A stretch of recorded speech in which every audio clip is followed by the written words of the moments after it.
Thank you, Millie. Good morning, everyone. As she said, my name is Pete, and we're going to be talking about we call it a standalone. We have series that we do, and then every now and then we have a standalone. So today we'll just call it a standalone message. And it is, however, really tying into what Maddie the conversation he led us into the last series that we had, which was the fact that it's going to be okay. And these are God's words, not our words. Our ability to say anything is going to be okay is pretty much worthless if God's not in it, all right? And so we're going to do a deep dive this morning into John chapter 21, where Jesus has a conversation with Peter and with John. And we're going to focus on the Sea of Galilee, where they've been fishing all night here shortly. But I just want to say this about the Christian life and the design that God has for us as people to live the Christian life. It's His intent that we would get to know Him, because out of that relationship with Him flows everything else in life.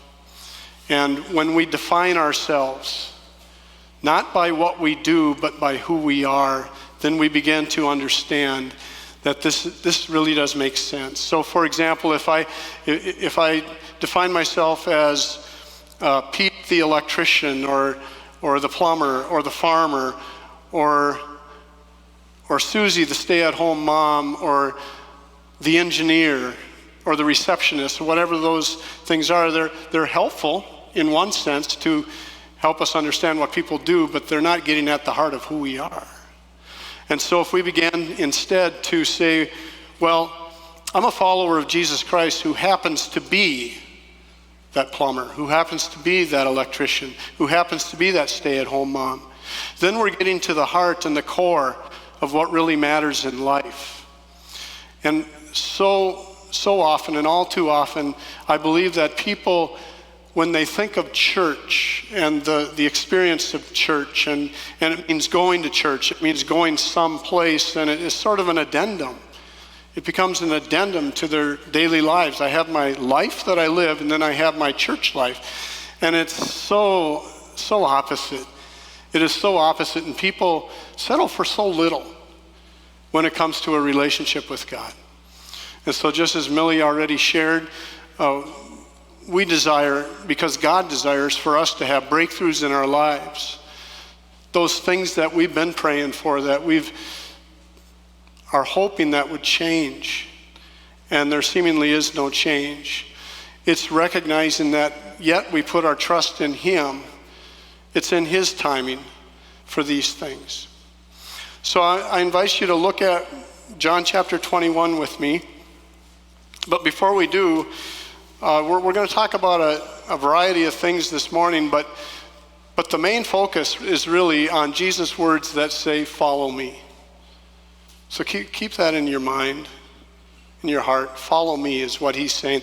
Regardless of what you face in life, and there's a myriad of choices that we make, and sometimes those choices aren't made at all. Those choices are there by someone else's hand, or simply wondering, God, why did you choose this particular life for me?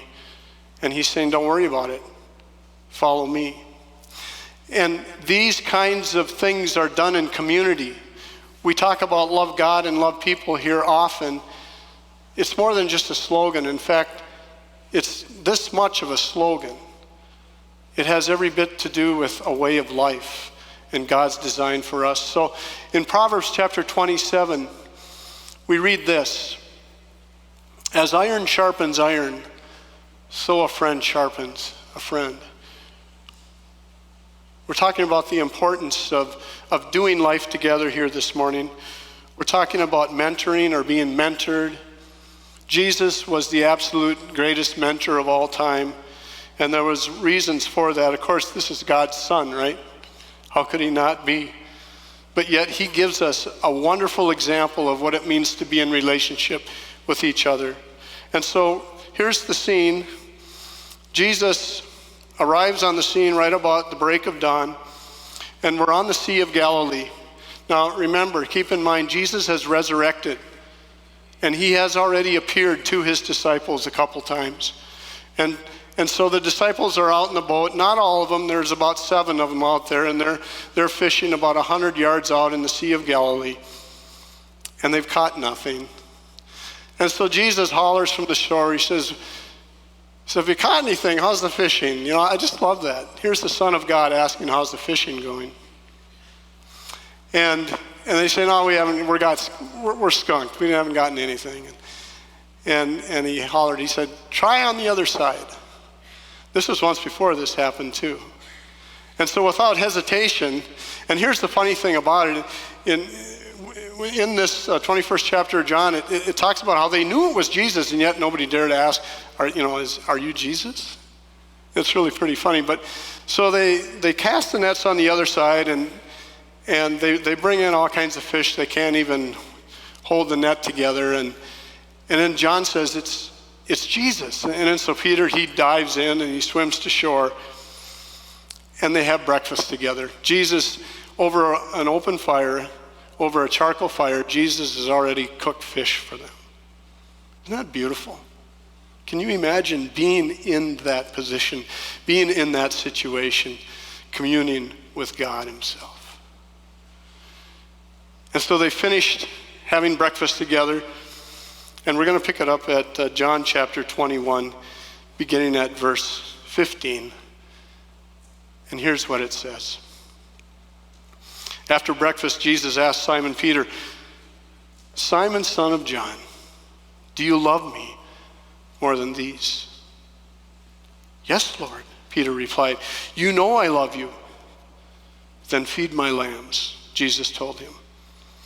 Jesus repeated the question, "Simon, son of John, do you love me?" "Yes, Lord," Peter said. "You know I love you. Then take care of my sheep."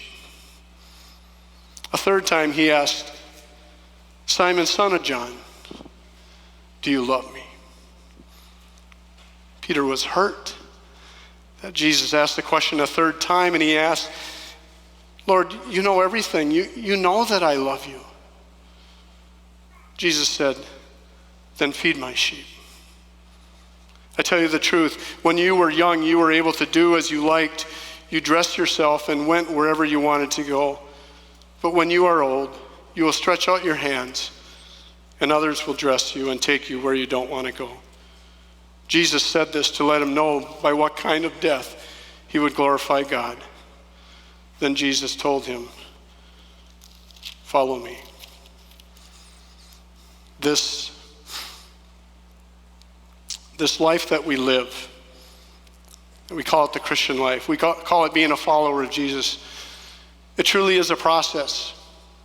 And some just dive right in and make miraculous changes right away. And for others of us, we can't even recall when it was that we said yes to Jesus Christ, and we were really, really small.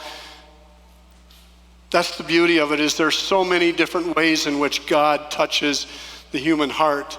And so we know that there's always a process involved in growth. And so for Peter, we need to think about what was going through his mind. After all, Jesus is asking this question 3 times, "Do you love me?" And how would you feel if you were talking to a friend, a best friend, and they kept asking you the same question over and over again? You're wondering, what is going on here? Don't you believe me? And for Peter, there's other parts in Scripture where Jesus said to Peter and to the disciples that he was going to die and it was going to be brutal. And Peter was going to go in and rescue the day. He said, "Lord, we won't let that happen to you." He was so far removed from what it was that Jesus' purpose was in the first place. But let's not be too hard on Peter. He wasn't alone. None of the disciples understood it. You know, it's interesting that Jesus refers to Peter as son of John. Because if we look at John chapter 1, we see something else here very similar. John chapter 1, this is really the beginning of Jesus' ministry, and he's choosing his disciples. And it says, then Andrew brought Simon. Andrew is Simon, and Simon is Peter. They're brothers, to meet Jesus. Looking intently at Simon, Jesus said, your name is Simon, son of John, but you will be called Cephas, which means Peter. You know how it is when you were a kid, or maybe when you're an adult, I don't know, and it might be your wife that says it's not your mom, but usually it seems like it's mom, not dad. But if you're really in trouble, so when I was really in trouble when I was a kid, it wasn't Peter, it was Peter Allen Lee. Then you knew, okay, the table's been set. I did something wrong. I've been brought to attention here. Well, it reminds me of this here. When Jesus calls Peter, well, we'll just say by his full name, Peter, son of John. At the beginning, and now here toward the end. And it's kind of like, okay, Peter, sit up, because what you're going to hear here now and what you're going to learn, you're going to carry with you throughout the rest of your life. Peter, son of John. But here's the thing. Jesus is such a great mentor because he is the master at asking good questions. Who do you say that I am? That was a great question that Jesus asked his disciples before he died on the cross. He asked the question, who do you say that I am? And they answered, you're maybe one of the prophets like John the Baptist or Elijah, Jeremiah. And he said, no. Who do you say that I am? And Peter said, you are the Christ, the Messiah, the Son of the living God. And so Peter understood that this wasn't something that he came up with. This is something that was Holy Spirit driven. Maddie talked last week about the distance between the cross and Pentecost. And this is why this conversation even today is so important, because we're talking about post-Pentecost today. Recognizing that, yes, the cross is the ultimate symbol of why we can claim a relationship with God the Father because of what Jesus did. But then we can, for so long of a stretch sometimes, we can live in such a way as if there's no power in the cross. Jesus was a master at asking good questions, and it was so necessary for them to know, you are the Christ, more than just a prophet. A lot of people lay claim. Today, you can have conversations with people, other religions or maybe no religion at all, and they can believe that Jesus walked on the earth. Yeah, he was a good man. Oh, but he was so much more. And so Jesus was a master at asking those good questions. And he asked good questions because he cared deeply for the human soul. When Jesus looked at human beings, he didn't see projects that just needed to be fixed. He looked at people. He saw people. He saw those who were created in his image on purpose for a purpose. And he spent the necessary time every time. And sometimes they didn't like what he had to say, but he always told them what they needed to say. And he did it in a perfect way. He cared deeply for the soul. And so we are called to be like Jesus. And when we think about the whole idea of being mentored or mentoring somebody else, they'll catch on in a hurry if we don't really care for their soul. If it's just something that we're doing, going through the motions. Jesus was a master at it. Now there's in the Greek, when Jesus asked the question about, Peter, do you love me? There's two Greek words here that are in play. The first word is agape. Agape, it means unlimited, it means unconditional love. This kind of love only comes from God. And so Jesus asked that question in the agape way, but he also asked it in this way. Philia. The definition of philia is like a brotherhood kind of love, a bond that's unbreakable. When I hear men, believers in Jesus Christ, followers of Jesus, and they greet each other saying, "Hey, I love you, man." See, this is the kind of love that Jesus is talking about when it comes to loving like a brother. So Jesus asked Peter the same question both ways. And the other part that's interesting about this is Jesus answered Peter by saying, "Feed my lambs and feed my sheep." And we need to note how important it is and how critical it is that we start from the small to the old. Jesus was covering all the bases here. And he was helping Peter understand that the kind of love that it's going to take for you to be the leader in the church is well beyond you, Peter. You got to trust me. You need to follow me alone. And if we look at John chapter 13, Jesus is describing that he's not going to be here for much longer to his disciples. And he says this in verse 33, "Dear children, I will be with you only a little longer. And as I told the Jewish leaders, you will search for me, but you can't come where I am going. So now I'm giving you a new commandment. Love each other just as I have loved you. You should love each other. Your love for one another will prove to the world that you are my disciples." Now Peter was passionate. He was deeply passionate. And we can't take that away from him. It wasn't as if Peter woke up the morning that he denied Jesus, for example. It's not, I think we're pretty safe to say he didn't wake up that morning saying, "I wonder if this is the day I'm going to deny him." He told Jesus, "Absolutely not am I going to deny you." I believe Peter believed that.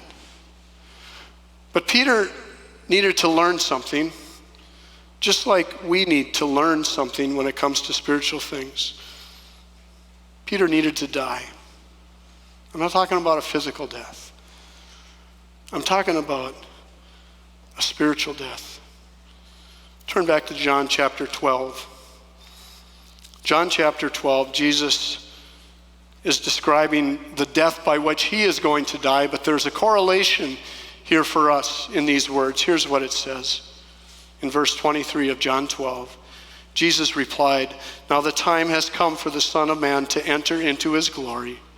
And I tell you the truth, unless a kernel of wheat is planted in the soil and dies, it remains alone. But its death will produce many new kernels, a plentiful harvest of new lives. Those who love their life in this world will lose it. Those who care nothing for their life in this world will keep it for eternity. Anyone who wants to serve me must follow me, because my servants must be where I am. And the Father will honor anyone who serves me." Follow me. Follow me it was the only thing that Jesus really called his disciples to do over and over again, to follow him. Peter needed to learn that for all the good intentions that he had, for all the passion that he had built inside of him, he needed to come to a place where he realized that it was his very will that needed to surrender to this one who knew everything, who knew Peter better than Peter knew himself. There's a verse, the Apostle Paul talks about a verse in Galatians chapter 2. It says, "My old self has been crucified with Christ. It is no longer I who live, but Christ lives in me. So I live in this earthly body by trusting in the Son of God, who loved me and gave himself for me.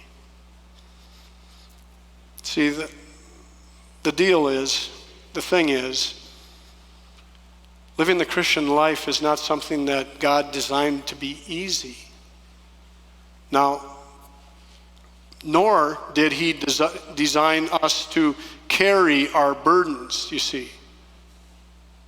We get confused about that. And we usually can develop in our own minds, our own wills of what we think is right and what we think is the best way to go, and we really don't focus on the importance of surrendering our will to his will.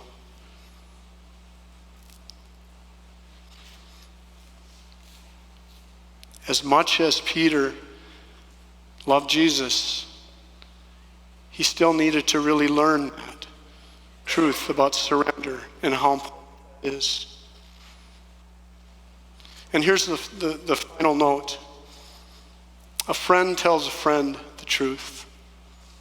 Again, we're in this relationship between Jesus and Peter, primarily Peter here today, and John. And in John chapter 21, something really interesting happens where Peter asks, I think, a valid question, because I'd probably be asking the same thing.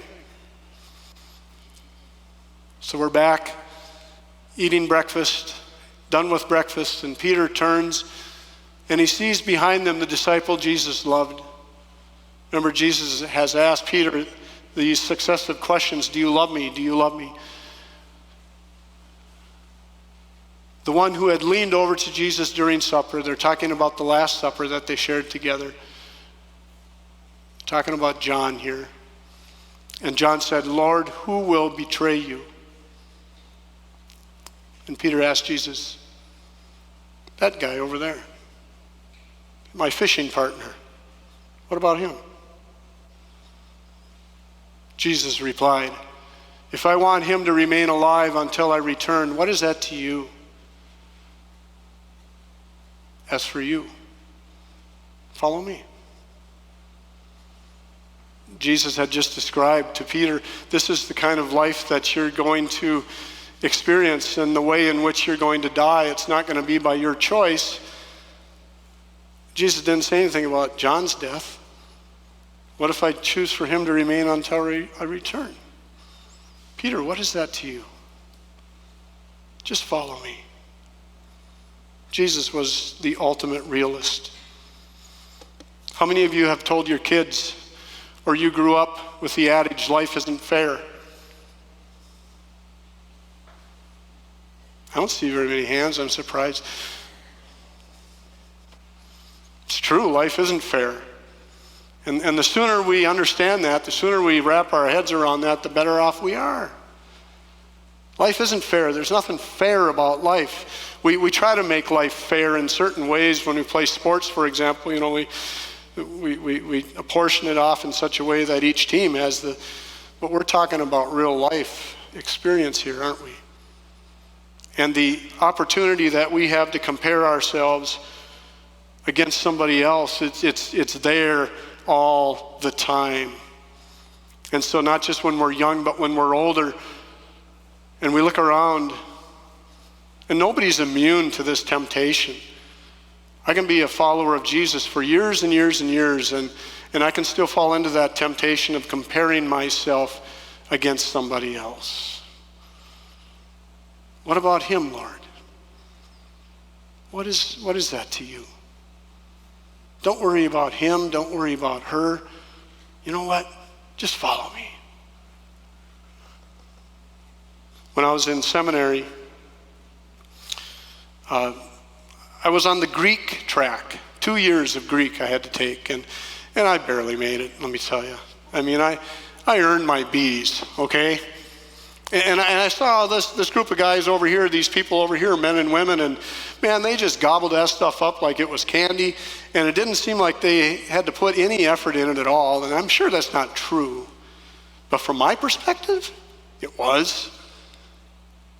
Well, that doesn't seem fair.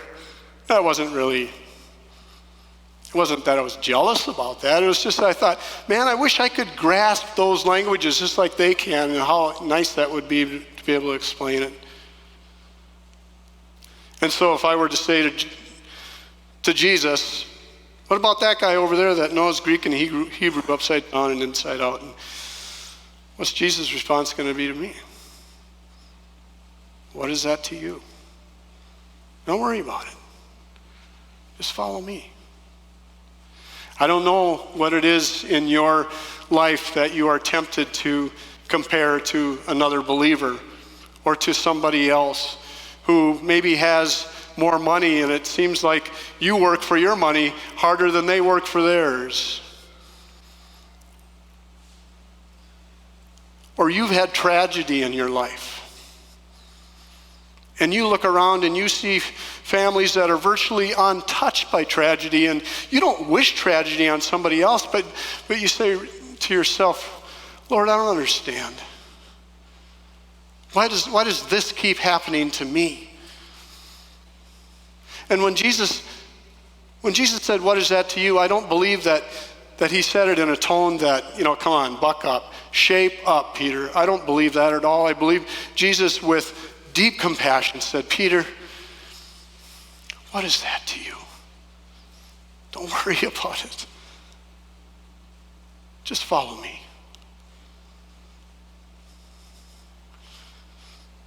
And so can I trust God when I'm tempted to compare? It kind of seems limiting. It kind of seems like Jesus is simply saying, Peter, stay in your lane. But I believe that we would be missing the whole point if we just saw it only as that. Because really what Jesus is doing, he is unleashing amazing freedom for Peter. Peter's realizing that he doesn't need to keep up with the Joneses. That's not his business. It's above his pay grade. Jesus is saying, I'll take care of that. And so when we talked about it's going to be okay, I believe this is the kind of stuff that Jesus is referring to, that God is drawing us to understand that, some people have huge dilemmas in their lives that they wish they never had. But when we go to the source and we say, okay, Lord, these are questions for which I don't have answers. And he's saying it's okay. The questions are fine, but you need to know it's okay. You need to trust me. Follow me. Follow me. So let's ask ourselves, is there anything that keeps me from following Jesus wholeheartedly?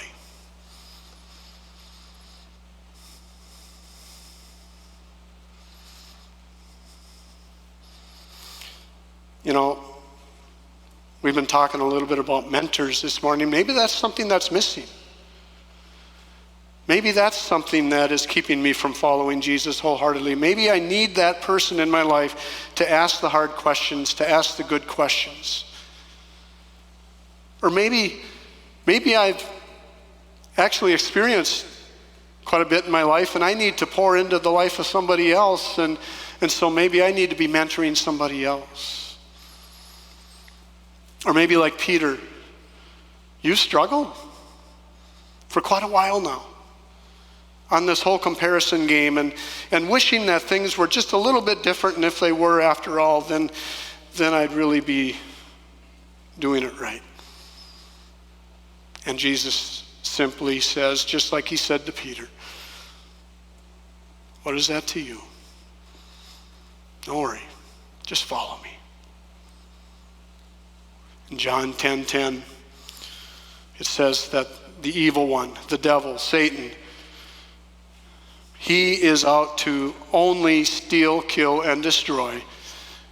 But then right behind that is the polar opposite. Jesus says, I have come to bring you life and to bring it abundantly. follow me is the abundant life. It doesn't mean it's easy. It doesn't mean that we're not going to be disappointed. But it doesn't end with our disappointments, does it? Because God desires that we would go so much further, and we say, Lord, yes, I'm disappointed. I give you my disappointment.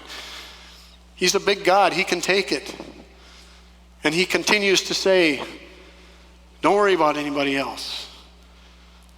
Just follow me. Trust me. In a moment, we're going to give an opportunity as you grapple with that question. Is there anything that keeps me from following Jesus wholeheartedly when he says, follow me? We'll be up here, several of us, and an opportunity for you to come and talk to us about that. Or you know what, maybe you've never, ever made that decision or come to a place in your life where you see the deep value of following Jesus. And we'd love to talk to you about that too. Jesus desires that we would know him in the deepest of ways. Follow me, he says. Let's pray.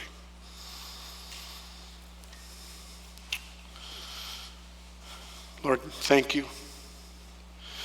Thank you that you made it very clear that you are God's Son, that you are the chosen one, that you are the one who came to die so that we could have life, who resurrected from the dead so that we can experience life eternal with you.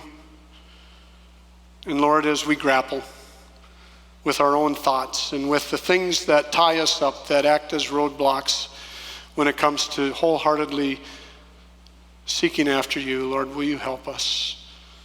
Give us wisdom. Help us to understand the importance of each other, of the community of believers that you have placed. And Lord, may we come to a place finally where we surrender everything to you and we say, Lord, I do trust you and I will follow you. In Jesus' name, amen.